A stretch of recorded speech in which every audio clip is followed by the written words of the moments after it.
चलो क्लास को स्टार्ट किया जाए।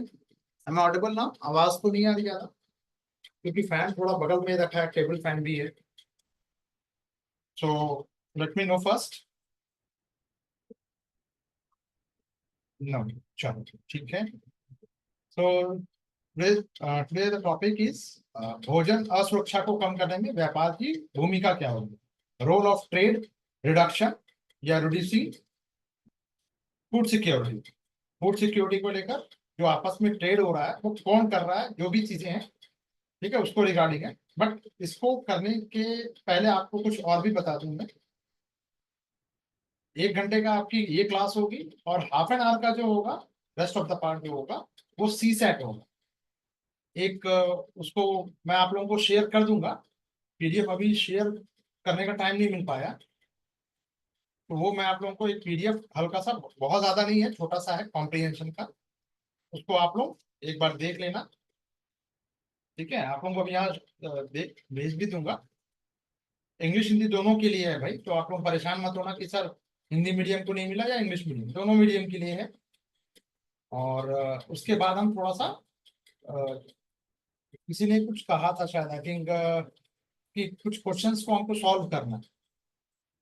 अभी भी प्रॉब्लम आ रही है, तो मैंने कुछ बच्चों में ये ऑब्जर्व किया है कि अभी भी कुछ कुछ जगह पे वो मार खा रहे हैं। ठीक है, तो थोड़ा सा उसको भी हम देखने की कोशिश करेंगे। तो बहुत सारी चीजें आज होनी है। चलिए,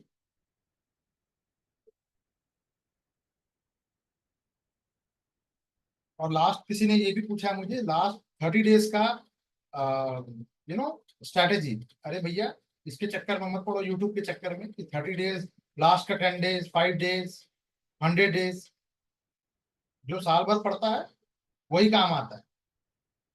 लास्ट के लास्ट मोमेंट में करना क्या है कि जो अब आपको बुक पे नहीं जाना है, कोई नई चीज नहीं करनी है। ठीक है, जैसे कि अगर आप ये भी कह सकते हो कि सर करंट अफेयर में जो आप ये टॉपिक करा रहे हो, क्या ये नया है? मैं कहूँगा बिल्कुल नया नहीं है, बिकॉज अनटार्ड मैंने कई बार मल्टीपल टाइम्स बता रखा है पहले भी। तो आपके लिए ये बेसिकली क्या है, इसमें प्रॉब्लम नहीं आएंगी। ठीक है, चलो। भोजन असुरक्षा को कम करने में व्यापार की क्या भूमिका हो। तो अंटार्ड की ये रिपोर्ट ये बता रहा है, बेसिकली ये कंटेक्स्ट है कि अंटार्ड की एक रिपोर्ट एग्जामिन किया था कि how trade can help reduce food insecurity and prevent famine. UNCTAD की रिपोर्ट थी जो फोकस कर रही है कि भाई फूड सिक्योरिटी को कम कैसे कर सकते हैं ट्रेड के थ्रू, और हम फेमाइन को कैसे प्रिवेंट कर सकते हैं, रोक सकते हैं। क्लियर? चलो, तो अब अगर हम बात करें कि what are the role of trade, तो भोजन की उपलब्धता सुनिश्चित करेगा, यानी इंश्योर फूड अवेलेबिलिटी। 30% जो है आयात के माध्यम से इंपोर्ट की जो सप्लाई होती है, बेसिकली 30% ऑफ द अफ्रीकन जो मेडिसिनल नीड जो है are meet through import.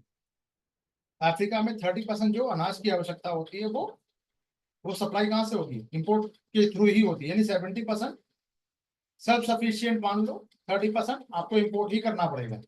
African region की बात होगी, अफ्रीका, ये ध्यान रखना। ठीक है, कीमतों और बाजारों को स्टेबल करना। ठीक है, स्टेबलाइज प्राइस एंड मार्केट, ताकि बहुत फ्लक्चुएट ना हो जाए। ब्लैक सी इनिशिएटिव भी लिया गया है, देखो है ना, इसके लिए। ब्लैक सी इनिशिएटिव क्या है? इन टर्की ने, यूक्रेन और जो रशियन जो वॉर हुआ था बेसिकली, उसमें सप्लाई चेन जो है वो रुक गई थी, सप्लाई चेन फूड की एंड फर्टिलाइजर की। तो ये जो आपका बहुत इंपॉर्टेंट है, ये वर्ड याद रखना, ब्लैक सी इनिशिएटिव।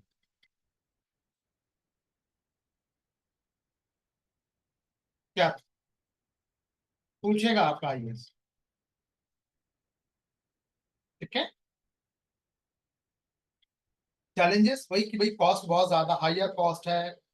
इंक्रीज फूड इंपोर्ट जो है, कॉस्ट 20% इंक्रीज कर जा रहा है अगर नॉन टैरिफ हटता है तो।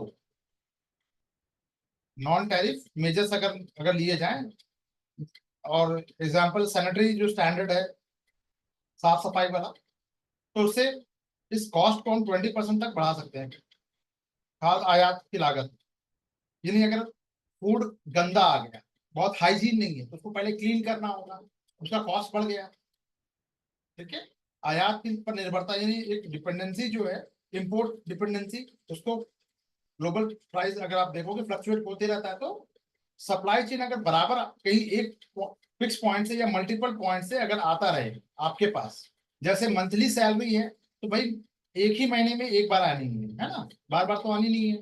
लेकिन अगर वही आपको पेमेंट कई और point A B C D आपके पास अगर मल्टीपल तरीके से अगर आपको मिल जाए,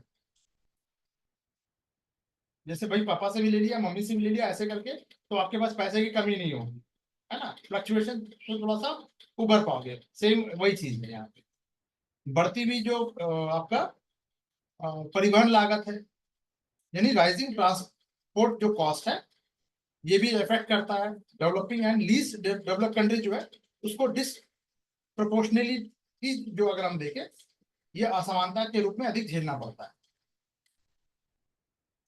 यानी अमेरिका को के पास क्या है भाई, डॉलर है, वो आराम से पेट्रोल खरीद लेगा, उससे तो प्रॉब्लम नहीं आएगी।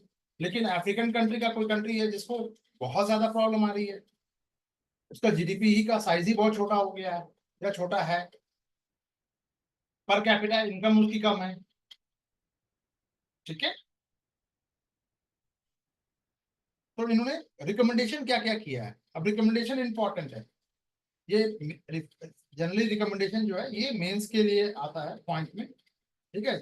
लेकिन तो इन्होंने रिकमेंडेशन क्या किया कि भाई आप जो भी ट्रेड में जो ग्लोबल एक्सपोर्ट फैसिलिटिंग जो मैकेनिज्म है डब्ल्यूटीओ का, वो लेके आइए, रिड्यूस ट्रेड बैरियर को रिड्यूस कीजिए, invest in trade infrastructure, infrastructure को बढ़ाओ, या ट्रांसपोर्ट है, पोर्ट्स बनाओ, ट्रांसपोर्ट हाईवेज बनाओ, स्टोरेज कैपेसिटी को थोड़ा सा इंक्रीज करो, उसमें इन्वेस्ट करोगे, है ना, ये सब हो जाएगा। Support climate smart and sustainable farming in developing countries, ये कर सकते हैं। क्लाइमेट चेंज के लिए आपको स्मार्ट सिटी जाना होगा। तो मोटे मोटे आप लोगों ने इतनी बार पढ़ रखा है इसको, ये इजिली हो जाएगा, तो करने की जरूरत नहीं है। थोड़ा सा फैक्ट देख लेते हैं, थोड़ा सा फैक्ट देख लेते हैं। मैं कोई भी कमेंट लूंगा आफ्टर ये टॉपिक खत्म होगा, उसके बाद ही लूंगा, ठीक है। चलो, 280 मिलियन जो है फेस एक्यूट हंगर, बहुत तीव्र भूख का सामना करना पड़ा। अभी ये क्या डेटा याद आपको ये रहेगा एग्जामिनेशन हॉल में, थोड़ा सा दिमाग लगाओ। नहीं रहेगा, नहीं रहने वाला। तो आपको क्या, एक राउंड फिगर कि भाई 280 मिलियन है, तो आप मान के चलो कि बहुत सारे लोग ऐसे हैं, आप ऐसे दिमाग में बैठाओ कि बहुत सारे लोग ऐसे हैं जो भूख से, जो एक्यूट हंगर को फेस कर रहे थे, कुछ जो है क्रॉनिक हंगर को फेस कर रहे हैं, कुछ जो है, तो अगर आप एक्शन नहीं लेंगे तो फिर बहुत सारे लोग, 30 तक और भी लोग इसमें ऐड हो सकते हैं, बहुत सारे लोग, बस इतना याद रखना है। और ये डेटा, ये 280, 733, ये सब आपको सिर्फ अंडरस्टैंडिंग के लिए दिया गया है, ये यूपीएससी ये कभी नहीं पूछने वाला। ठीक है, तो किसी अगर, अब यूपीएससी क्या कर रहा है अभी, हाँ मैं दीदी एक मिनट थोड़ा सा सब्र करो, सारी चीजें बताऊंगा। तो ये जो टॉपिक है ना, ये टॉपिक आपको कॉम्प्रिहेंशन में भी मिलेगा देखने को, गुलबशा अलवी जी, है ना। तो जब वहां मिल जाएगा आपको, तो वो आपसे उम्मीद कर रहा है कि आपको इन्वायरमेंट को का इशू को लेकर, तो आप सोच रहे हो कि इसको हम छोड़ दें, कहीं ना कहीं वो सी सैट में भी आ जाएगा, सी सैट वाला जो तरीका है वो इम्प्लीमेंट कर देगा आपका जीएस में, ये भी अब देखने को मिल रहा है। ठीक है, हालांकि ये चीज बहुत पहले से ही आ रहा है, ऐसा नहीं है। तो भूख का कारण क्या है यार, ये जो डाइवर्स जो ऑफ हंगर्स क्या क्या है, जैसे अगर देखो तो कॉन्फ्लिक्ट कहीं पे बहुत ज्यादा, जो कॉन्फ्लिक्ट एरिया है वहां पे लोग भूख से मरने लगते हैं फिर, क्योंकि यार प्रोड्यूस नहीं कर पा रहे ना, कुछ अफेक्टेड एरिया हो गया। तो दिमाग में याद रखना कि कोई भी कॉन्फ्लिक्ट एरिया है वहां पे लोग क्या करते हैं, या कमोडिटीज जो सप्लाई है उसको बनाए रखते हैं, यूएन के थ्रू जाता है। जैसे आपने अभी देखा होगा कुछ दिन पहले वो सीरिया वगैरह में, या फिर गजा में देखा होगा, है ना, इसराइल एंड हमास के बीच में जब ये कॉन्फ्लिक्ट चल रहा था तब आपने देखा होगा। क्लाइमेट चेंज के कारण भी देखो ये बहुत इंपॉर्टेंट है, 21% गिरावट आई है प्रोडक्टिविटी में, एग्रीकल्चर प्रोडक्टिविटी में ये जो है रिड्यूस हुआ है क्लाइमेट चेंज के कारण भी। शहरीकरण, अब urbanisation, blood rural and urban divide affecting agri food system. तो कल को अगर आपसे कोई पूछ ले, शुभो एंड राज, कि ड्राइवर्स ऑफ जो हंगर है, क्या उसमें कौन सा एक नहीं है रीजन, उसमें आपका क्या नाम है, तो क्या शहरीकरण है, आप कहोगे नहीं है, बट शहरीकरण भी है, अर्बनाइजेशन है, बिल्कुल है। कॉन्फ्लिक्ट एरिया तो कोई भी मार लेगा या टिक कर लेगा, क्लाइमेट चेंज कोई भी कर लेगा, बट शहरीकरण भी आएगा। ठीक है, तो उसको प्री के फॉर्म में देख लेना। 1961 से ये डेटा जो है आप मेंस में लिख सकते हो, मेंस के लिए भी इंपॉर्टेंट होगा, बट अभी फोकस प्री में है हमारा। ठीक है, चलो जी, मिसबा जी क्या कह रही थी आप बताइए। Hmm. So it can be asked in the comprehension as well. Okay. As food security is a major is the recurring theme in the comprehension. Okay. ठीक है, बिल्कुल रहेगा वो तो। UNOPS include what as asked in बिल्कुल ये पूछेगा भी भाई। ठीक है, चलो नेक्स्ट टॉपिक देख लेते हैं थोड़ा सा।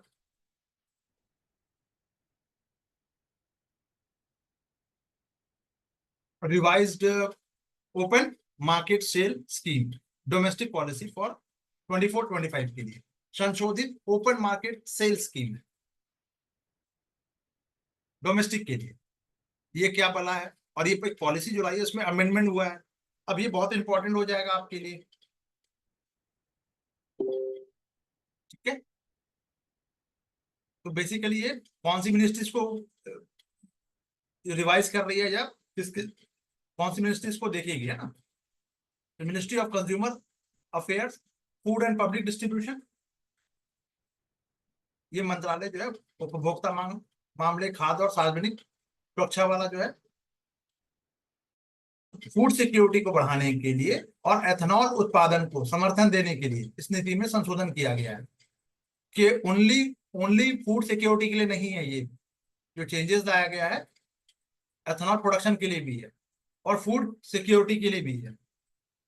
तो कई बार एक क्वेश्चन ऐसे भी आता है, एक थोड़ा सा दिमाग लगा के सोचना, अगर आप लोगों ने पीवाईक्यू को अच्छे से एनालाइज किया होगा, then you got to know कि यार दोनों क्या एक दूसरे को मतलब कॉन्ट्राडिक्टरी नहीं है, कि फूड सिक्योरिटी यानी आप एथनॉल प्रोड्यूस करोगे और फूड सिक्योरिटी भी करना है, दोनों में कॉन्फ्लिक्ट नहीं दिख रहा है।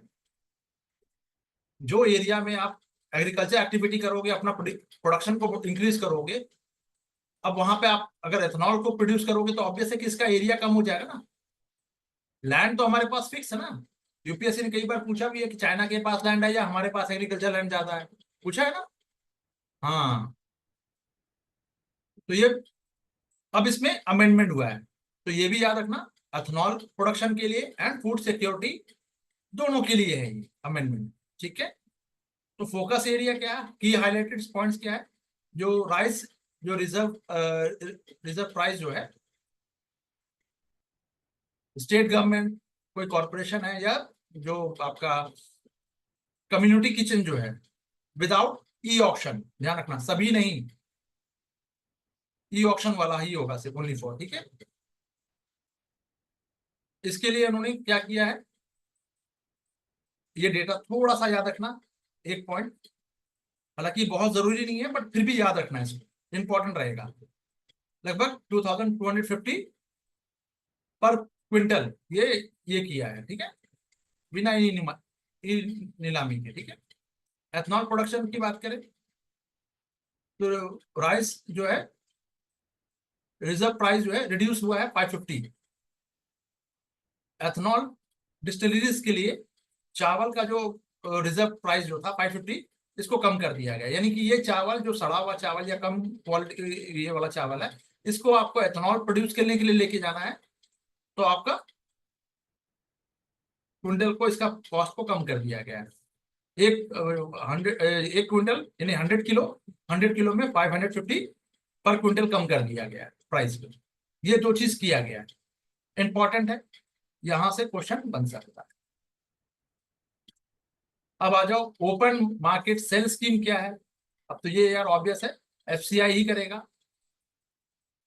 ये केंद्रीय भंडार जो है, ये basically the Food Corporation of India जो है, sell surplus wheat and rice from the central pool in the open market through e auction at fix price. ठीक है, ई नीलामी पे बेच देता है खुले बाजार में। किसको बेचता है? गेहूं और चावल को। कोई और भी एग्रीकल्चर ये है क्या जिसको बेचता है? जल्दी से बताना मुझे कमेंट करके। ठीक है, तो बाजार में कीमतों को नियंत्रण करना और महंगाई को कम करना इसका प्राइमरी ऑब्जेक्ट क्या है इसका? To control market price and reduce inflation. कौन कौन इसकी एलिजिबिलिटी क्या होगी? तो प्रोसेसर जो है, आटा चक्की है, फ्लोर मिल है, ऑफ व्हीट प्रोडक्ट है, ट्रेड एंड बल्कि बायर्स है, are not allowed through e auction. कौन कौन नहीं होंगे और कौन कौन होंगे? तो ये लोग पात्र होंगे, ये लोग एलिजिबल होंगे, और कौन नहीं होंगे ये भी याद रखना, क्योंकि प्रॉब्लम यहाँ पे है। मतलब यूपीएससी आपसे ये उम्मीद करेगा, डायरेक्ट पूछ दिया कि भाई इसमें ये लोग भी शामिल होते हैं, ये शामिल नहीं होते। कौन कौन नहीं होते? ट्रेडर्स शामिल नहीं होंगे, बल्कि जो बायर्स हैं, are not allowed through e auction. ये लोग ई ऑप्शन में शामिल नहीं होने वाले। ठीक है, state government can procure food grains without participating in E option. राज्य सरकारें खाद्यान्नों को, खाद्यान्न खरीद के लिए ई नीलामी में भाग लिए बिना भी खरीदारी कर सकता है। कौन कर सकता है? अब स्टेटमेंट को थोड़ा ट्विस्ट कर दो। नहीं यार, वो कर सकता है ई ऑक्शन में, राष्ट्र जो स्टेट गवर्नमेंट है वो पार्टिसिपेट कर सकता है। स्टेटमेंट राइट होगा रॉन्ग? थोड़ा सा देखो, ब्लर कर दिया मैंने स्टेटमेंट को। कर सकता है या नहीं कर सकता, जल्दी बताओ। ई ऑक्शन में भाग नहीं लेगा, वो पार्टिसिपेट नहीं करेगा। वेरी गुड, ई ऑक्शन में भाग नहीं लेगा, लेकिन वो डायरेक्ट उनसे ले सकता है। क्लियर? बहुत इंपॉर्टेंट था, छोटा सा टॉपिक, लेकिन यूपीएससी पूछ सकता है, फुल्ली चांसेस। ठीक है, चलो आईएएस के लिए तो बता ही दिया है भाई, ये सारी चीजें इंपॉर्टेंट ही है, मुझे बार बार लिखने की जरूरत ना पड़े। चलो, प्रोजेक्ट विस्तार क्या है भाई? प्रोजेक्ट विस्तार ये बेसिकली आईआईटी मद्रास ने has partnered with the Ministry of Agriculture and Farmer Welfare for Project Vistaar. Vistaar का फुल फॉर्म क्या? Virtual integrated system to access agriculture resources. ठीक है, उसके इसके बारे में थोड़ा डिटेल जान लो। ऑब्जेक्टिव क्या है? To improve decision making and optimise resourcing utilisation in agriculture. तो ये एआई है क्या भाई? एआई संचालित एक नेटवर्क ऑफ नेटवर्क्स है, बहुत सारा नेटवर्क को मिला दिया गया है। ठीक है, जो प्रत्येक राज्य को अपनी कृषि जो मतलब एक एग्री एडवाइजरी नेटवर्क बनाने की सुविधा देता है। यानी मान लो यार, ये यूपी है, यूपी में अब 75 डिस्ट्रिक्ट है, तो हर डिस्ट्रिक्ट में एक प्लेटफॉर्म बना दिया और सबको इंटीग्रेट कर दिया, हो गया ना? तो ये डी बेसिकली क्या है? ये it's connect decentralised database to provide seamless access to crucial agriculture resources. तो जो ध्यान देना, सेंट्रलाइज नहीं है, डिसेंट्रलाइज है, इस वर्ड पे ध्यान देना। यूपीएससी का फेवरेट वर्ड है ये। केंद्रीकृत नहीं होगा, विकेंद्रीकृत होगा। यानी कोई भी एक्सेस करेगा, कहीं से भी कर लेगा, और सबको अपने अपने डेटा देने होंगे यहाँ पे। ठीक है, तो कृषि संसाधनों तक निर्बाध एक्सेस मिल जाएगा। विस्तारा क्या या विस्तार क्या है? एक तो प्लेन हो गया, वो नहीं, वो छोड़ दो। विस्तार क्या है? अच्छा, कौन सा इसमें आईटी मद्रास ने के साथ कोलैबोरेशन है इनका, ठीक है, दो लोगों का हो गया।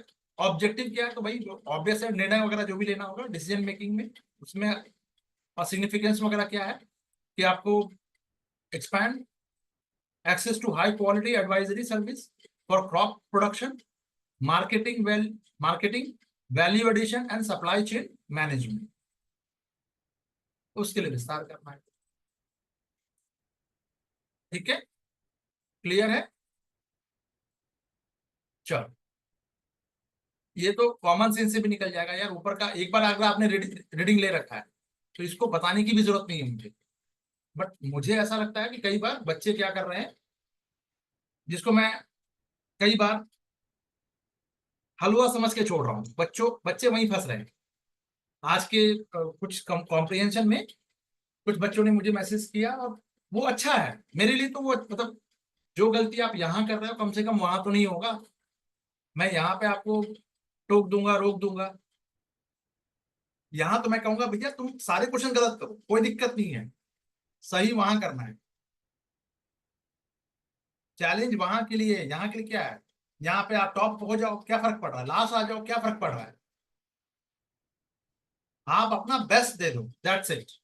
तुक्काबाजी अगर ये करने की आदत कम कर दोगे, जैसे कि कुछ स्टूडेंट ने 98 को स्कोर कर दिया, स्कोर नहीं किया बेसिकली क्वेश्चन टच कर दिया, रीजन सब लोग 80 85 कर रहे हैं, वेरी गुड। तो मुझे कहने में ये कोई हेजिटेट मैं नहीं कर रहा हूँ कि यू आर क्या, किसी को नहीं पता मेरा फेवरेट लाइन। हम्म, गुड क्वेश्चन। चलो,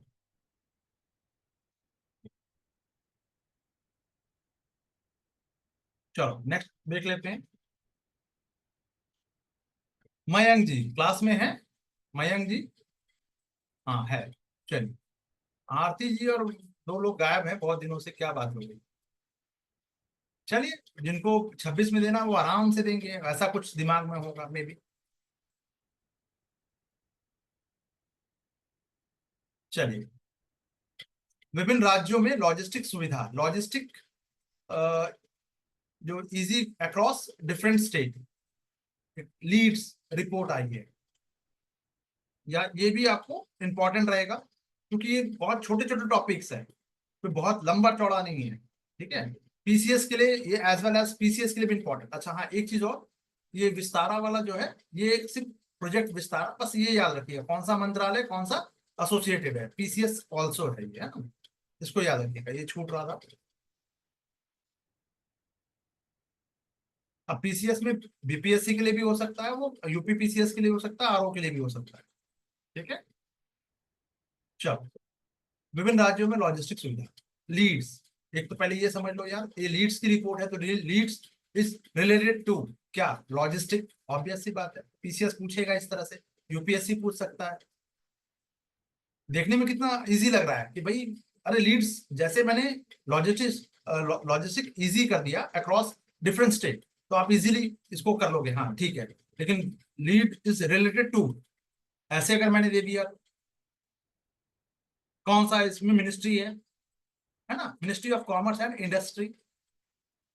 ऑब्जेक्टिव क्या है, improve logistic performance at state level, state and UT level also, है ना, दोनों में है, दोनों में, ओनली नहीं होगा यहाँ पे, ये ध्यान रखना। लॉजिस्टिक का जो परफॉर्मेंस है उसको इंप्रूव करना है। ठीक है, तो लॉजिस्टिक में क्या आएगा यार, ऑब्वियस है कि एक ट्रांसपोर्टेशन तो आना ही आना है, तो आइडेंटिफाई की areas for enhancement in transportation and supply chain, focus किस पे हो रहा है, परिवहन में और आपूर्ति श्रृंखला में इंप्रूवमेंट लाना है, तभी तो जल्दी से जो आपका जो गुड्स है वो पॉइंट ए से पॉइंट बी जाएगा। इसके लिए आपका फास्ट टैग आ गया, यू नो, 1 मिनट से ज्यादा या 30 सेकंड से ज्यादा अगर आपको रुकना पड़ रहा है पैसा मत दो, ऐसा कुछ है ना, रूल बना दिया गया। जल्दी जल्दी अच्छे से हाईवेज बनाए जा रहे हैं, किया जाए ना, क्यों? ट्रेड बढ़ेगा इससे, है ना? तो लॉजिस्टिक में अच्छी सड़कें होनी चाहिए। तो बैकग्राउंड ये बेसिकली, अब की अगर हम बात करें तो इंट्रोड्यूस हुआ था ये 18 में, वर्ल्ड बैंक, ध्यान रखना, बहुत इंपॉर्टेंट, लॉजिस्टिक परफॉर्मेंस इंडेक्स से ये क्या हुआ, थोड़ा सा इंस्पायर हुआ था। ठीक है, तो अब थोड़ा सा देखो, एलपीआई के थोड़ा सा क्या है ये,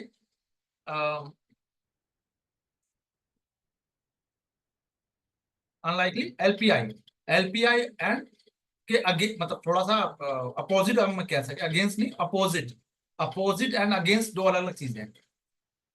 लीड्स की जो जो बेस्ड है, ये ऑब्जेक्टिव डेटा, एक तो परसेप्शन बेस्ड सर्वे होगा, और एक ऑब्जेक्टिव डेटा, दोनों का यूज किया जाता है।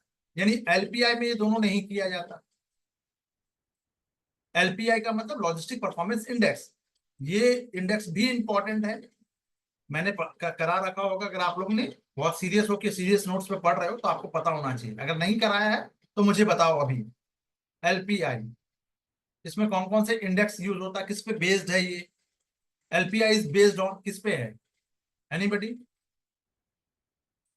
प्री के लिए इंपॉर्टेंट है ये लाइन, जहां आपको लग रहा है ना कि ये फालतू है, ये लाइन इंपॉर्टेंट वही है, मान के चलो। ठीक है, तो इवैल्यूएशन जो पैरामीटर्स क्या क्या है, 4 कीज है, पिलर्स है। ठीक है, एक्सेस जो लॉजिस्टिक बेस्ड ऑन 4 की पिलर्स। एक इन्फोग्राफ यहाँ लगाना छूट गया है भाई, एक इन्फोग्राफ होना चाहिए था, लेकिन चलो इन्फोग्राफ नहीं तो कम से कम 4 पिलर है, सॉरी, ये देख, वो 4 पिलर क्या क्या है। अच्छा, और इसमें बेसिकली कोस्टल एरिया जो है, 4 ग्रुप्स जो है, कोस्टल है, लैंडलॉक्ड है, नॉर्थ ईस्ट है एंड यूनियन टेरिटरीज, 4 कैटेगरीज हो गए इसकी। ठीक है, फर्दर कैटेगरी भी जो कैटेगराइज किया गया, अचीवर्स में fast movers and Aspire based on performance, ये भी किया गया है। ठीक है, बस इतना ही करना है। हाँ, अब आप कोई पीसीएस देने जा रहे हो, पर्टिकुलर बिहार हो या यूपी हो, है ना, काइंड ऑफ जो भी अपना स्टेट है, उसमें आप देख लो यार कि यूपी का का स्टेटस क्या है, बिहार का स्टेटस क्या है, ये देख सकते हो। यूपीएससी के लिए आप जो इंडिया में जो टॉप कर रहा है वो देख लो, अचीवर्स में गुजरात है, हरियाणा, असम, चंडीगढ़ है। फास्ट मूवर में कौन है? आंध्र प्रदेश, बिहार, हिमाचल, है ना, 24 में। और एस्पायरल में कौन कौन है? केरल, पश्चिम बंगाल, मणिपुर, छत्तीसगढ़। ये याद करना पड़ेगा, अगर चाहो तो ठीक है, और नहीं तो कोई बात नहीं है, लेकिन कर लो, क्योंकि मैं बहुत ज्यादा आपको फैक्चुअल करने से मना कर रहा हूँ, तो थोड़ा बहुत फैक्चुअल तो कर ही लो यार, क्या पता यूपीएससी का दिमाग घूम जाए। ठीक है, तो लीड का फ्रेमवर्क क्या है? ये फ्रेमवर्क है बेसिकली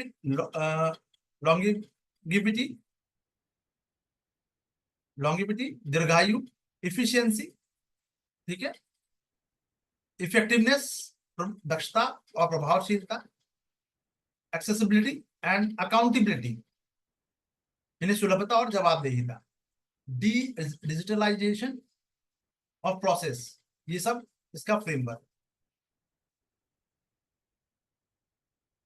ठीक है,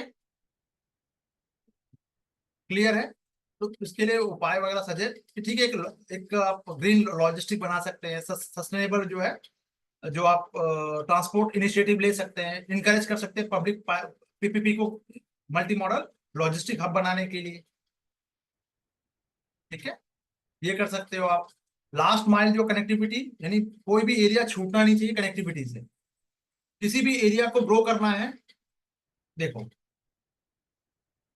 ये हाईवे जा रही है, किसी ना किसी छोटे छोटे से अगर एरिया भी है, उसको कनेक्ट कर दो हाईवे से, कहा जाता है, वो अपने आप डेवलप हो जाएगा। पहले कनेक्टिविटी तो आए। बिहार के पीछे जो एकदम पीछे होने का कारण क्या था? सड़कें नहीं थी।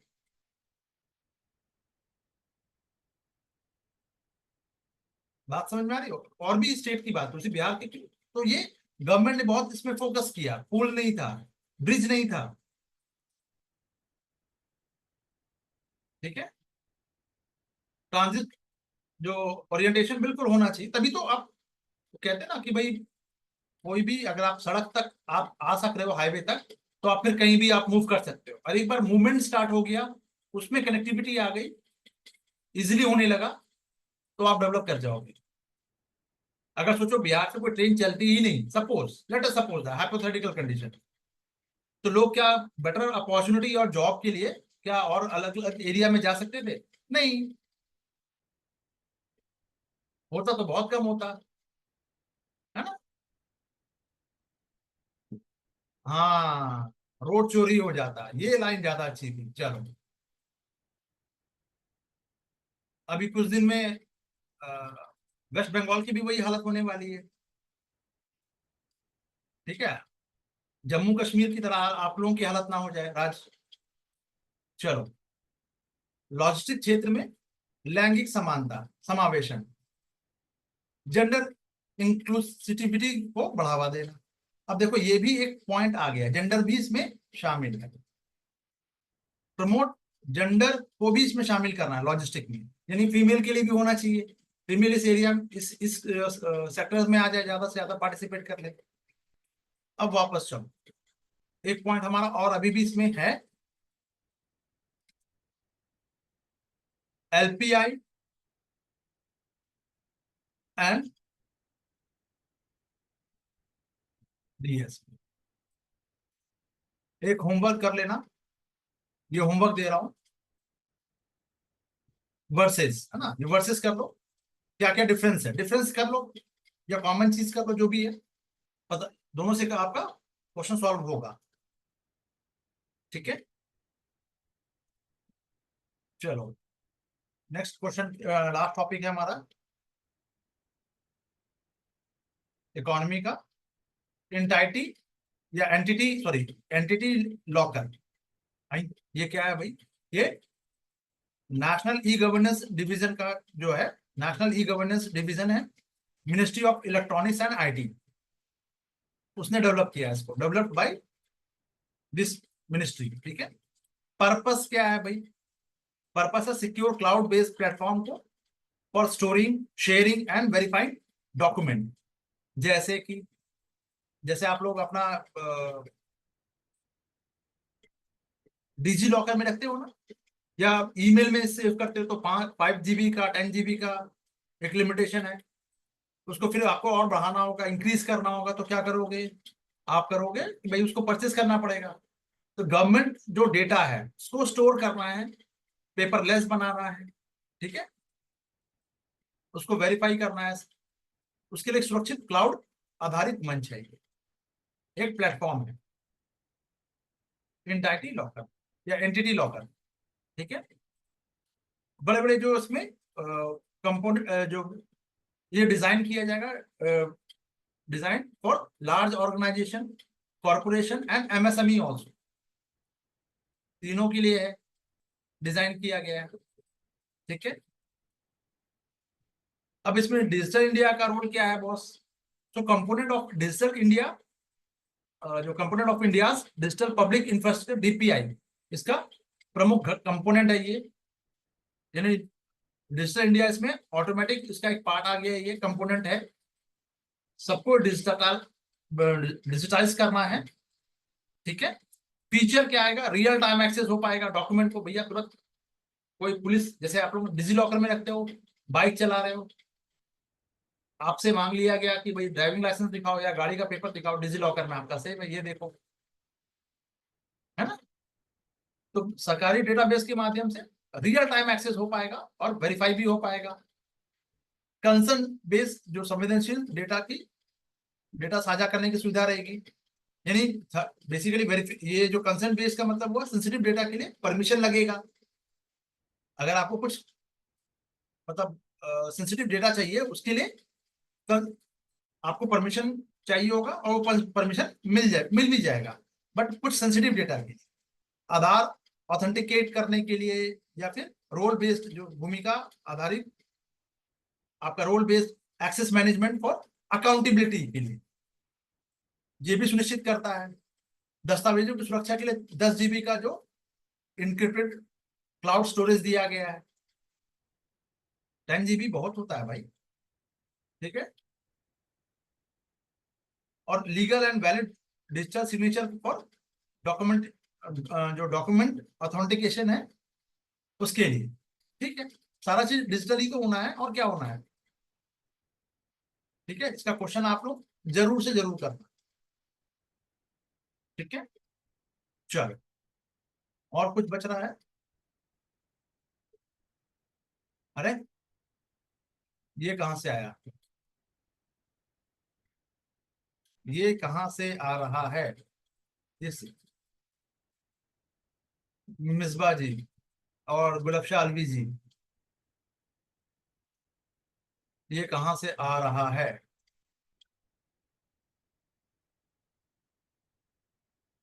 ये तो अभी मुझे दिख रहा है। हम्म। इंग्लिश में है या फिर क्या है? हुआ क्या है?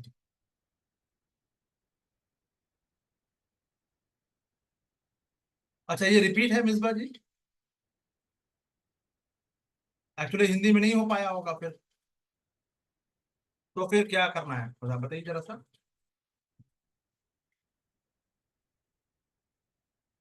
इट्स अ पार्ट ऑफ, क्या है, इंटरनल सिक्योरिटी का पार्ट। रिपीट नहीं है, ओके, रिपीट नहीं है, but internal, it's a part of internal security, okay okay okay okay okay okay. यहाँ पे ये गड़बड़ हुआ, वेरी गुड, गुड क्वेश्चन। चलिए अब वापस आते हैं, ठीक है। अभी देख लेते हैं, 1 सेकंड लगेगा।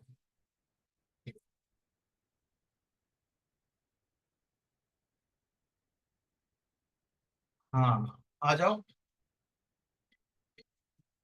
इंटरनल सिक्योरिटी का अब हमारा टॉपिक स्टार्ट हो रहा है। शॉर्ट नोट्स, लॉन्ग वाला तो हम यहाँ पे जो भी होगा उसको छोड़ देंगे अभी, ठीक है। चलो अब यहाँ से कर लेते हैं। अच्छा हुआ कि थोड़ा नीचे नहीं जाना पड़ा, हालांकि मिस्टेक तो है, लेकिन चल जाएगा, चलेगा। अभी फ्री का टाइम है, सब कुछ चलेगा, दौड़ेगा। इंपॉर्टेंट है कंटेंट, ठीक है, इंटेंट नहीं। किस इंटेंशन से दिया वो इंपॉर्टेंट नहीं है, ठीक है। जेड मोर टनल, ये क्या है भाई? गंदरबल, सोमनाथ, जम्मू कश्मीर में है ये, इसका लोकेशन। एक टनल है बेसिकली, सोनमर्ग में है ना। यूपीएससी पूछेगा, क्योंकि प्रधानमंत्री ने इसको क्या किया था, इनॉग्रेट किया था भाई, तो पीसीएस के लिए 100% इंपॉर्टेंट हो गया। ऐसा पीसीएस में देखा गया है, जितने भी क्वेश्चंस है जो प्रधानमंत्री ने, पीएम ने इनॉग्रेट किया, उसको पूछता जरूर है वो, ठीक है। डेवलपमेंट क्या किया है, ये बीआरओ ने किया है, ऑब्वियस है यार। जो बॉर्डर एरिया है उसमें बीआरओ ही करेगा। स्टार्टेड भाई, बीआरओ 2015 में स्टार्ट किया था, बट बाद में आगे चलकर इसको एनएचआई डीसीएल ने इसको ले लिया, उसका एक गवर्नमेंट का ही एक और इंडस्ट्री, उन्होंने ले लिया इसको, ठीक है। एग्जीक्यूट कौन कर रहा है? एपीसीओ, इंफ्रास्ट्रक्चर इसको डेवलप कर रहा है, ठीक है, इतना ठीक है। इसका फीचर क्या है, स्पेसिफिकेशन, ये बहुत हाईली हाईली एल्टीट्यूड पे है ये। एल्टीट्यूड 8,500 ऊपर है, 8,650 फुट पे है। 2 लेन है, टनल है ये, बस ये याद रखना। इसकी लेंथ एंड वाइड कितना है, ये सब करने की जरूरत नहीं है। 2 लेन वाला है, ये इंपॉर्टेंट है, ठीक है। अच्छा, और भी इसमें मल्टीपल, जैसे मुख्य टनल भी है कहीं पर, ग्रेस या कुछ, ठीक है, बहुत सारी चीजें हैं, चलो उसको छोड़ो। इंपॉर्टेंट क्या है ये इंपॉर्टेंट है, श्रीनगर और सोमनाथ के बीच में जो ये जो डिस्टेंस है, ensure all weather connectivity between Srinagar and Sonamarg in route to Leh तक जाएगा ये, जो लेह के रास्ते में है, बहुत इंपॉर्टेंट है फ्री के लिए। तो लद्दाख तक का जो आपका जो एरिया है वो आपका सिक्योर हो गया, अनइंटरप्टेड हो गया। सिक्योर का मतलब अनइंटरप्टेड हो गया, बर्फबारी नहीं हो रही है, लैंडस्लाइडिंग नहीं हो रही, टनल है, अंदर से घुस के निकल गए, ठीक है। ये इंपॉर्टेंट है। अब ये पीसीएस के लिए भी एज वेल एज इंपॉर्टेंट है, ठीक है। टोटल लेंथ देख लो तो 12 किलोमीटर का लेंथ है ये, बस ये देख लो। अब अगर आपको श्रीनगर से सोनमर्ग अगर जाना है, अगर ये टनल, पहले क्या था, ये पूरा एक दिन लगता था। अब सोचो 12 किलोमीटर जाना है, अब डिस्टेंस ऐसे था ये, पहले आपको ऐसे जाना था, ये पॉइंट से ये पॉइंट, और ऐसे घूम के जाना था। बीच में टनल कर दिया गया तो ये पूरा दिन जो है आपका बच गया। 2 घंटे या 1 घंटे में लोग पहुंच जा रहे हैं। ठीक है, चलो। और क्या है भाई? अच्छा, वेरी गुड।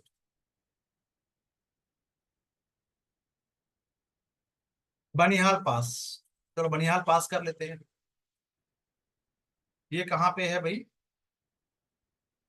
बनिहाल पास ये भी जम्मू कश्मीर में है, NH 44 में है, सबसे लंबा है NH 44, राइट। अब ये जो पास है बेसिकली 2.35 किलोमीटर का एक रोड स्टेशन है बेसिकली। ठीक है, तो ये बेसिकली ये, अगर आप ऐसे देखोगे ये ऐसे जा रहा है, उसमें एक क्रॉस 2.5 किलोमीटर का वो जुड़ गया है, बस यही हुआ है। ठीक है, तो श्रीनगर को कन्याकुमारी से ये जोड़ रहा है 44। ठीक है, बनिहाल पास का मतलब क्या है यार? इस इसको इसके बनने, इस पास से बनने से क्या हो गया, वही थोड़ा सिक्योरिटी इनहांस हो गई, टाइम ट्रेवल जो है वो रिड्यूस हो गया। 7 मिनट में आप पहुंच सकते हो, 7 मिनट का कम मतलब टाइम लग जाएगा आपको, है ना। चलो, और भी अलग अलग टनल जो है, हरपौरा, बनिहाल, नवयुगा, ये सब क्या है? It's a tunnel. ये भी याद रखना अभी जो बने हैं जम्मू कश्मीर में। चलो, नेक्स्ट देख लेते हैं, अंजी खड्ड ब्रिज के। अंजी खड्ड ब्रिज क्या है भाई? ये भी जम्मू कश्मीर में है, रियासी उनका एक डिस्ट्रिक्ट है, उसमें है। उधमपुर श्रीनगर बारामूला रेल लिंक से भी ये अटैच्ड है। ठीक है, ये ब्रिज बना है बेसिकली। ठीक है, भारत का पहला केबल स्टे रेल ब्रिज रहेगा ये, इंपॉर्टेंट हो गया। PCS एंड IAS, PCS के लिए 100%, IAS के लिए 20% इंपॉर्टेंट, बट इंपॉर्टेंट दोनों के लिए है। IAS plus PCS free. ठीक है, चलो लंबाई वगैरह छोड़ो। अच्छा, लंबाई भी देख लो यार, तो 725 मीटर का लंबा है अंजी नदी। ये चिनाब की ट्रिब्यूटरी है बेसिकली, ये इंपॉर्टेंट है, इसको करो। ठीक है, कटरा, ये जम्मू, कटरा से आपको जब वैष्णो देवी जाना होता है ना, तो कटरा से जम्मू घाटी के बीच में ये जो कनेक्टिविटी है उसको इम्प्रूव करता है। हो गया काम खत्म, पर्यटन को बढ़ावा देगा, ये सब करेगा, वो सब तो एवरीबडी नोस। क्लियर, चलो इतना ही था। और क्या बचा भाई?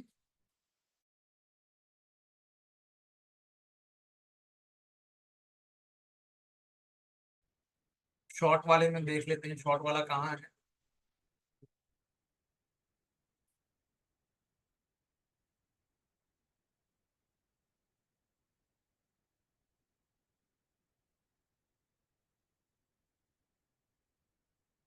वो जो तीन, अभी 3 4 हमने पढ़ा ना, उसी को कट करके यहाँ पे लेके आना था, बस और कुछ नहीं करना था। तो गलत कुछ नहीं है, हाँ इन अप्रोप्रिएट जगह पे लग गया है। ठीक है, उससे फर्क नहीं पड़ना चाहिए आप लोगों को। हाँ, जिनको कमी ही देखनी है वो, उनके लिए तो फिर आई कांट हेल्प इट, है ना, तो हो चुका। चलो, मिनिस्ट्री ऑफ डिफेंस डिक्लेयर्स 2025 का जो है as a year of reform. बहुत सारा रक्षा मंत्रालय ने ये घोषित किया, सुधारों का वर्ष। PCS के लिए रख लो। किस चीज के लिए है भाई? तो मॉडर्नाइजेशन के लिए है, मल्टी डोमेन इंटीग्रेटेड ऑपरेशन के लिए है, इंडिडाइजेशन एंड फॉरेन इन्वेस्टमेंट के लिए है, इन द डिफेंस सेक्टर, यानी पैसा खूब आना है, बहुत सारा विदेशी निवेश होना है, उस पर फोकस किया गया है। ठीक है, क्या क्या इनिशिएट लिया गया है, अब वो थोड़ा सा देख लेते हैं। ठीक है, इंटीग्रेटेड थिएटर कमांड ITC जो है, जो आपका जो उसको स्ट्रेंथन करने के लिए, ज्वाइंटनेस एंड इंटीग्रेशन के लिए among army, navy and air force with designated security zone, ये बना दिया गया, तीनों को आपस में इंटीग्रेट कर दिया गया। ठीक है, एक ITC थिएटर कमांड बना दिया गया। अच्छा, क्योंकि देखो फंक्शन में क्या होता है, आर्मी आर्मी की ही सुनेगा, है ना। आर्मी आर्मी अलग है, नेवी अलग है, एयरफोर्स अलग है, बट तीनों में कॉमन क्या है कि तीनों इंडियन की क्या है, फोर्सेज है। बट इनके बीच में क्या होना चाहिए, एक कहीं ना कहीं जो कॉर्पोरेशन तो होता ही है, लेकिन उसके लिए मतलब एक आर्मी के को अगर कुछ रिक्वायरमेंट है कहीं पे एयर स्ट्राइक करवाना है, ठीक है, या कहीं नेवल एरिया से अटैक करवाना है, तो जब तक ये इनको मैसेज भेजेंगे, फिर ये इनको मैसेज भेजेंगे, कोऑर्डिनेशन में बहुत प्रॉब्लम आ रही थी, इसीलिए ये इंटीग्रेटेड थिएटर कमांड को लाया गया है। ठीक है, क्लियर है। CDS अलग है, मोशाय CDS जो है वो ऑपरेशनल हेड हो गए। CDS chief of defence staff जो है, इसी इसी को ही, उस कमांड को ही हेड करने वाले हैं ये। थिएटर कमांड है ना, उसकी ही CDS है ये, CDS इसी को ही हेड करेंगे। ठीक है, चलो। तो क्योंकि अभी हम 4th और 5th जनरेशन वॉरफेयर में बेसिकली हम लोग चल रहे हैं अभी, यानी इंफॉर्मेशन वॉरफेयर, किसी को अटैक करवाना है, उससे अच्छा यार उसको डिस्टर्ब कर दो। तो पाकिस्तान से या अमेरिका से या रशिया से कहीं से भी XYZ एक बग छोड़ दो, वही कहीं पे दंगे करवा दो, कहीं पे कॉन्फ्लिक्ट करवा दो। अक्सर आप लोगों ने देखा होगा फेसबुक एंड जो इंस्टाग्राम और बाकी जगह पे जो सोशल साइट है, उसमें कोई भी ऑब्जेक्शनेबल फोटो पेस्ट करके किसी एक्स्ट्रा एक फेक आईडी बनाकर उसको पोस्ट कर दिया जाता है ना। तो हमारा जो कन्वेंशनल वॉर का टाइम गया, कि आप पहले तलवार निकालोगे, सुबह भी निकालेगा, राज भी निकालेगा, वो टाइम गया बॉस। अब राज का पड़ोसी को भड़का दो, राज दिन भर बिजी रहेगा वहीं पे, हमसे लड़ेगा ही नहीं। ठीक है, इसका बेस्ट एग्जांपल है आपको वो वेस्ट बंगाल का एग्जांपल आपको देखने को मिलेगा। ठीक है, चलो वापस टॉपिक पे आते हैं।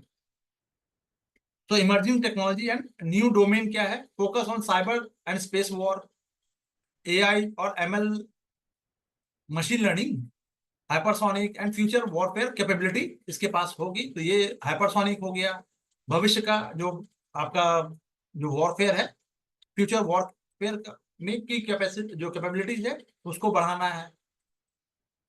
भाई चाइना कल को अटैक कर दे तो हमारे पास कम से कम हाई स्पीड से, मान लो यार ये इंडिया है और यहाँ पे अटैक हो रहा है, तो जल्दी से हम अपने फोर्सेस को का मूवमेंट हो सके, 2 घंटे में 5 घंटे में पहुंचा सके, तभी तो फायदा है ना। तो ये सब चीजें हैं। चलो, इसके लिए अब क्या करना है भाई, ये सब टेक्नोलॉजी की बात तो हो गई, बट टेक्नोलॉजी हमारे पास R&D में काम ही बहुत कम होता है। इसके लिए गवर्नमेंट ने क्या किया है, ईज ऑफ डूइंग बिजनेस, रक्षा क्षेत्र के लिए financing ease of doing business, public private partnership for defence achievement के लिए बढ़ावा दिया जा रहा है। रक्षा उन्नति के लिए व्यवसाय करने में आसानी बढ़ाना और या आसान करना, और हर चीज गवर्नमेंट नहीं कर सकती, तो PPP लेके आ गए, पब्लिक प्राइवेट पार्टनरशिप लेके आ गए। रेलवेज में भी ये सब में है, होना भी चाहिए, क्योंकि गवर्नमेंट का काम बिजनेस करना नहीं हो सकता, गवर्नमेंट का काम गवर्नेंस करना हो। गवर्नेंस और बिजनेस दो अलग अलग चीजें, मैनेज करना अलग चीज है और बिजनेस करना अलग चीज, उसको मैनेज करने की बात है। ठीक है, गवर्नेंस, कोलैबोरेशन के लिए जो breaking silos, fostering civil military को coordination, improving joint operational capabilities through training, training में सब सिखाया जाएगा, सब लोग आपस में कैसे कैसे करना है, किसको तोड़ना है, जो भी इसका टेक्निक है। ठीक है, तीनों जो हमारे जो सेना के अंग है, आर्मी में, आर्मी या फिर डिफेंस के जो पर्सनल्स हैं, सबके आपस में ये कोऑर्डिनेशन भी रहेगा। ठीक है, रिसर्च वगैरह को भी थोड़ा डेवलपमेंट की बात की गई, R&D कर लो यार, ठीक है, तो बहुत सारी चीजें बन भी रही है। निजी क्षेत्र को और MSME की भागीदारी, बिल्कुल ये important line. Strengthening India's position as a defence export. अच्छा चलो, MSME की बात करें, इम्प्लीमेंटेड थ्रू IDEX, आई छोटा होगा, DEX, IDEX योजना, घरेलू रक्षा निर्माण को बढ़ावा देना, और IDEX योजना और सृजन पोर्टल के माध्यम से इसको इंप्लीमेंट करना। यानी इसमें प्राइवेट पार्टनरशिप भी होगा और MSME भी आएगा, दोनों ही आएंगे। इंपॉर्टेंट हो गया आपके लिए। ठीक है, लिबरलाइज्ड FDI पॉलिसी की बात करें तो FDI की सीमा भी यहाँ पे जो 74 था, ऑटोमेटिक रूट से, ध्यान से देखना, ऑटोमेटिक रूट, ठीक है, 74%, और गवर्नमेंट रूट से ये 100% कवर कर, इसको कवर किया जा रहा है, ये भी इंपॉर्टेंट है। अब इसी को वाइस वर्सा कर देगा UPSC, बस फैल गए वहीं पे। कुछ समझ में आ रहा है सभी को? कमेंट करके बताओ कौन कौन क्लास में है। डमी वाले सब निकल के आ जाएंगे अभी तुरंत।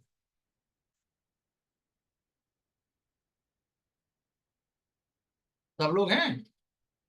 चलो, नहीं अब तो CSAT का कॉम्प्रिहेंशन चलेगा ना, अब तो रहेंगे ही। चलो, अरे वाह, एक और दीदी आ गई, वेरी गुड। ये दीदी भी गायब रहती। चलिए, ठीक, चलो आ जाओ। युद्ध में सीमांत टेक्नोलॉजी, क्या क्या टेक्नोलॉजी है, ठीक है यार, इसका, इसको आप मतलब प्रॉक्सी है, ड्रोन वोन है, ठीक है, डायरेक्ट फॉर्म में। हाँ, क्या, एक सेकंड,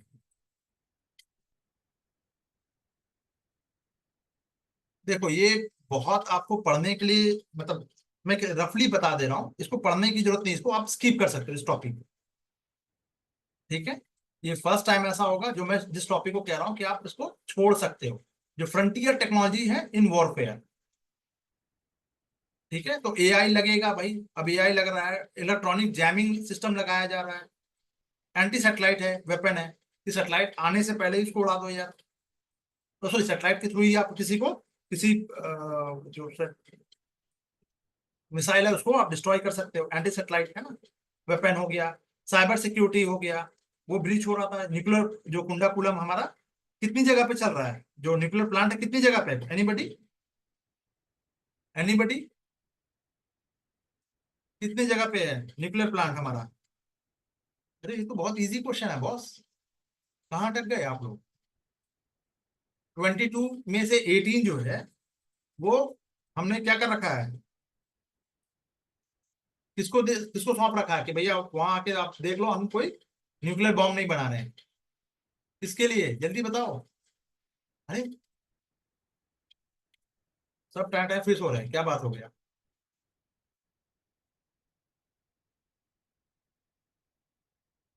बताओ भाई, कोई कमेंट ही नहीं करने को तैयार है। एटॉमिक एनर्जी 22 है, हाँ, तो उसमें से 18 जो है हमने IAEA, ये नाम मैं जानना चाह रहा हूँ, उनके अंदर सर्विलांस में रख रखा कि भैया तुम आओ, देख के जाओ। नाम नहीं सुना IAEA का? फिर क्यों नहीं कमेंट किया? प्रेशर में दिमाग घूम जा रहा है, वाह, वेरी गुड, गुड क्वेश्चन। तैयारी बहुत मुकम्मल चल रही है, सब हलवा पूरी खा के पेट खराब करके बैठे हुए हैं, ऐसा कुछ? चलो, ठीक है, तो इतना छोटा सा चीज था, आप सबको पता होना चाहिए था, कई बार बता रखा है। चलो, तो इसीलिए इसको आप मॉडर्न वॉरफेयर का जो ये बन गया, ठीक है। हाँ, साइबर क्राइम आ जाओ, अब टॉपिक है साइबर क्राइम, ये इंपॉर्टेंट होगा आपके लिए, छोटा सा, छोटू सा। ठीक है, भारतीय साइबर क्राइम समन्वय केंद्र, ठीक है भैया, आ जाओ। साइबर क्राइम सबको पता है, तो इसके लिए सबको कोऑर्डिनेट करने के लिए 1 4C कर दिया गया है। 1 4C का मतलब क्या हो गया, I 4C मतलब, ठीक है, Indian cyber crime coordination centre. ठीक है, ये जो फ्रॉडी वगैरह के लिए है, इसके लिए इसमें बहुत ज्यादा जाने की जरूरत नहीं है, सारी चीजें इसमें ये हो जाएगी। मंत्रालय, हाँ, किसके अंडर में आ रहा है ये इंपॉर्टेंट है, ये एक इंपॉर्टेंट चीज है, इसको देख लो यार, साइबर क्राइम, ये इंपॉर्टेंट लाइन है। बाकी आप बच्चे हो, आपकी कोई विमेन के साथ कुछ मिसहैपनिंग है, कोई भी, आप कहने को ये है कि आसान से आप शिकायत दर्ज करा सकते हैं, बट ऐसा होता नहीं है।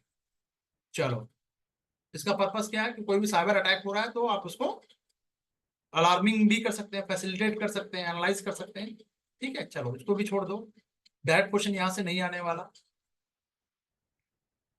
सुअर वध घोटाला आई, वाह, पिग बुचरिंग स्कैम, ये भी हो गया। ठीक है, चलो भाई, एक क्या है, ये थोड़ा सा नाम बहुत अच्छा है, MHA का है भाई, मिनिस्ट्री ऑफ होम अफेयर्स है ना, 23-24 में रिपोर्ट हाईलाइट किया था इन्होंने, butchering scam, pig butchering scam, नाम बहुत अजीब सा लग रहा है ना, हाँ, करना है।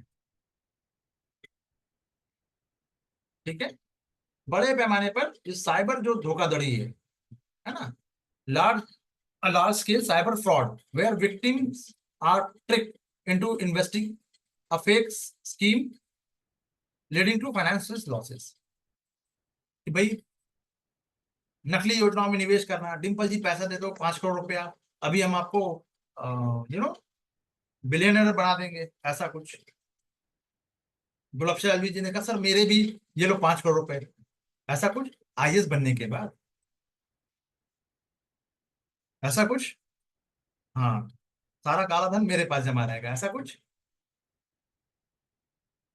सब्सक्राइब बढ़ेंगे ये देखो, ये है हमारे बच्चे, सब्सक्राइबर बढ़वा देंगे, देख लो, ये अच्छी बात है। अच्छा, हाँ, वेरी गुड।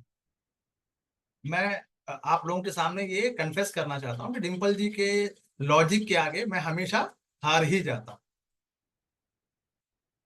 इस पूरे ब्रह्मांड में अगर अगर किसी से मैं बातों में नहीं जीत सकता तो वो डिम्पल जी हैं। इनको पता होता है कि कितना मारना और कहाँ मारना है। ठीक है, वेरी गुड। काश, नहीं, मुझसे भी लेते जाइए, UPSC में इतना दिमाग लगा लेते, हाजिर जवाबी हो जाए, मेरा तो भाग्य खुल जाए, है ना। हाँ, अब अच्छा लग रहा है थोड़ा सा, चलिए। तो ये इंपॉर्टेंट क्यों है, तो भाई छोटे छोटे निवेश करने के लिए मना लेते कि भैया 100 रुपए दे देना, 500 रुपए दे देना, 1000 रुपए दे देना महीना, आराम से हो जाएगा, और फिर पैसा लेके छू मंतर हो जाते हैं।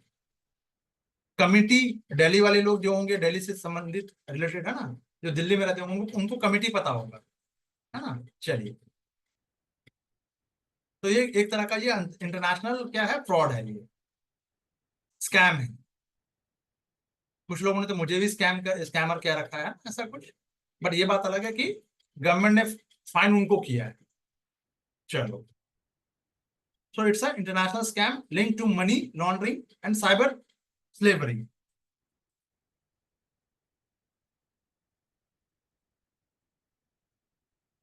ठीक है, अब ये इंपॉर्टेंट हो गया, पिग बूचरिंग स्कैम, ये थोड़ा इंग्लिश में भी कर लेना। ये मैं इंग्लिश में इसलिए लिख रहा हूँ कि UPSC कभी आपसे इंग्लिश में लिखवा दे, लिख के दे दे क्वेश्चन, है ना। पिग बूचरिंग, अब ये वर्ड से मेरा वर्ड नहीं है भैया, चलो इसको भी याद रखना ऐसे। चलो, तो इनके टारगेट कौन विक्टिम होता है, अनएम्प्लॉयड होते हैं, हाउस वाइफ होती हैं, उनको पैसा बचाना। स्टूडेंट को क्या है, स्टूडेंट भी यू नो फ्रेंड को जूस पिलाना है, उसके लिए पैसे बचाएंगे, ऐसा कुछ। हाँ, कुल्हड़ में चाय पिलाएंगे, भले 2 दिन से हमने चाय ना पिया हो। क्यों राज, होता है। चलो। हाँ, भले हम जूस ना पिए, फ्रेंड को जूस पिलाना होगा। देखा है मैंने यहाँ पे कई बार। यार तुम तो सूख के काले होते जा रहे हो, फिर तुम जूस कितना पीते हो। आपने तो जूस वूस नहीं पिला दिया। अक्सर रात भी पाए जाते हैं जूस पिलाते हुए, ऐसा कुछ सुनने में आया है। इंडिया गेट के पास है। हाँ। हाँ, कुछ इन्फॉर्मर मेरे भी हैं। चलिए।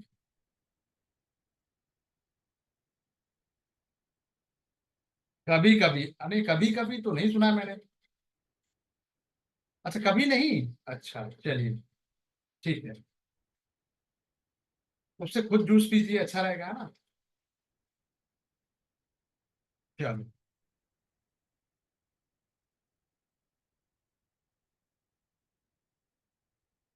आज का ये अंतिम टॉपिक कर लेते हैं, लास्ट टॉपिक।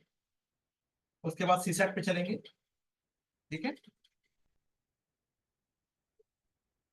ये आपका एंटी गाइडेड जो मिसाइल है, ATGM, नाग MK2। ठीक है, इसको देख लेते हैं। ये कहाँ है। लो, फिर से कुछ एक इंग्लिश में फिर से गायब हो गया। हिंदी में नहीं है, लेकिन इंग्लिश में है। चलो, अभी फिलहाल कर लेते हैं, ऊपर नीचे हो गया होगा। घबराना नहीं है। चलो, इसको कर लेते हैं पहले। Anti tank guided missile, ATGM नाग MK2, ये क्या है भाई। यूपीएससी ने पूछ रखा है, यूपी PCS ने भी पूछ रखा है, इसको दोनों के लिए इंपॉर्टेंट रहेगा, PCS प्लस IAS के लिए। क्योंकि अब IAS ने कम से कम 2 क्वेश्चन जो है ये वेपन पे डालना स्टार्ट किया है। ठीक है। तो इसका फील्ड रेंज इन्होंने DRDO ने किया है। ठीक है, इवेल्युएशन किया कि भैया क्या है क्या। तो कुल मिला के ये क्या है, इंडिजीनियस है, and it's a third generation anti tank guided missile है। फायर एंड फॉरगेट, मारो और भूल जाओ। ठीक है, एक बार लॉक कर दो, उसके बाद फिर अगर आप जैसे आपने टारगेट को सेट कर दिया यहाँ पे, उसके बाद आपने यहाँ इस डायरेक्शन में फायर किया, ये ऑटोमेटिक घूम के जाएगा। लो, कहाँ बचोगे। है ना मजेदार चीज। चलो, ठीक है। अब इसको गाइडेंस सिस्टम क्या है, passive homing through IR Sikar. IR Sikar क्या है, के माध्यम से पैसिव होमिंग, इसका मतलब क्या है, इमेजिंग इंफ्रारेड सीकर इंफ्रारेड। इसका इस टेक्नोलॉजी का यूज करके बेसिकली क्या है, वो अपने टारगेट को आइडेंटिफाई करता है, कहाँ है, आओ बताते हैं, ऐसा कुछ ढूंढ के मारेगा। ठीक है, और दिन और रात दोनों में काम करने के लिए है ये। टैंक वैंक उड़ाना है तो बिल्कुल इसके लिए आसान, बहुत आसान है। ठीक है, ये थोड़ा सा जो इतना अंडरलाइन किया उतना ही काफी है आपके लिए। अभी इसका MK2 का वर्जन, एक नया वर्जन हो गया MK2 इसका। ये किया गया तो है क्या, कहाँ पे किया गया था, राजस्थान में किया गया था। ये भी कर लेना यार, ये भी थोड़ा सा PCS में कभी कभी पूछ लेता है। ठीक है। चलो, नेक्स्ट टॉपिक हमारा ये रहेगा जिसको हम कल करेंगे। ठीक है, चलिए। अब थोड़ा सा